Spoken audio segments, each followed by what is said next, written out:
સુરતમાં પહેલગામમાં થયેલા અત્યંત નિર્દય આતંકી હુમલાની ઘટનાને ધ્યાનમાં રાખી સુરતના ખાદ્ય તેલ વેપારી મહામંડળ તથા અનાજ કરિયાણા એસોસિએશન દ્વારા તારીખ 30 એપ્રિલના રોજ એક દિવસીય વેપાર બંધનું એલાન આપવામાં આવ્યું હતું, જેમાં આજરોજ ભાગળ વિસ્તારની સંપૂર્ણ ખાદ્ય પદાર્થોની 450થી વધારે દુકાનો બંધ રાખીને વિરોધ નોંધાવ્યો હતો. જમ્મુ કાશ્મીરમાં થયેલા હુમલાના ભાગરૂપે 100 કિલો વજનનું વિશાળ પાનું તૈયાર કરીને પીએમ નરેન્દ્ર મોદી સુધી મોકલવામાં આવશે, જેમાં ખુલ્લા અક્ષરે એવી માંગણીઓ છે કે પાકિસ્તાનમાં હવે એક ટીમ્પું પાણી પણ ન જાય એવી નળબંધ નીતિ અમલમાં મૂકી શકાય. આ પાનામાં આતંકવાદ સામે ગંભીર અને નિર્મમ કાર્યવાહી કરવાની માંગણી તાત્કાલિક રૂપે ઊભી કરવામાં આવી છે. આપણે ડબગરવાડ ખાતે ઊભા છીએ, જે તેલ બજારનું હોલસેલનું માર્કેટ છે તેની અંદર આપણે ઊભા છીએ. જે આ કાયરાનો હુમલો, આતંકવાદી હુમલો થયો છે, જેને અમે સખત શબ્દોમાં વખોડીએ છીએ અને જે લોકોએ પોતાના પરિવારના સ્વજન ગુમાવ્યા છે એમને શ્રદ્ધાંજલિ આપવા માટે એક દિવસનું સુરત તેલ એસોસિએશન અને સુરત અનાજ એસોસિએશને સંપૂર્ણપણે બંધ પાડ્યું છે. અને એ લોકોને શ્રદ્ધાંજલિ સાથે ને સાથે અમે સરકારશ્રીને એક નમ્ર વિનંતી કરીએ છીએ કે તમે જેટલા એક્શન લીધા છે અમે એનાથી સંતુષ્ટ નથી.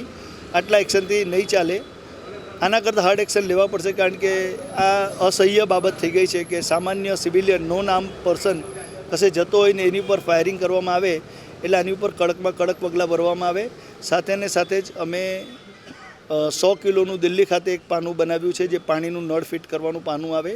અમે એક સિમ્બોલિક પાનું માનનીય શ્રી વડાપ્રધાન મોદી સાહેબને અર્પણ કરવા જઈ રહ્યા છે અને સાથે વિનંતીપત્ર આપીએ છીએ કે જો આ બાબતની અંદર કોઓપરેટ બીજા લોકો આપણને ન કરે તો આપણે એમની સાથે વાટકી વ્યવહાર એટલે કે પાણીનો વ્યવહાર રાખવાની કોઈ જરૂર નથી, એવી અમારી માનનીય શ્રી વડાપ્રધાન સાહેબને નમ્ર વિનંતી છે.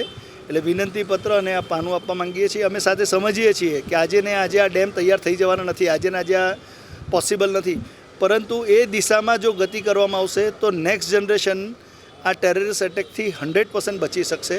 જે આપણી પાસે સ્ટ્રેન્થ છે, કારણ કે જો આપણા સિવિલિયન પર આ રીતે હુમલો થાય તો એનું રિએક્શન આપવામાં આવે.